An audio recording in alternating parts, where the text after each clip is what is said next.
जब खेसारी ने 8 सेकंड में जड़े लड़की को 4 थप्पड़, लाइव शो में भड़क गए थे ये एक्टर। जाने क्या है पूरा मामला।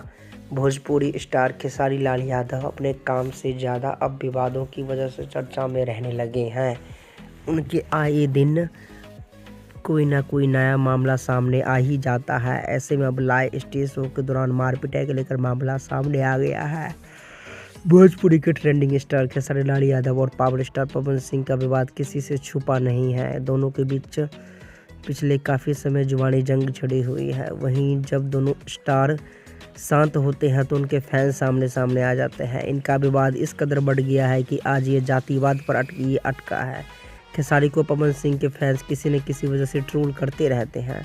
ऐसे में अब ही खेसारी की छोटी क्लिप को खूब शेयर किया जा रहा है। तो जहां हाथ जोड़ते उनके पवन को लड़की के सामने हाथ जोड़ते तो ट्रेंडिंग स्टार को लड़की के साथ मारपीटाई करते हुए दिखा है। ये सोशल मीडिया पर खूब वायरल हो रहा है।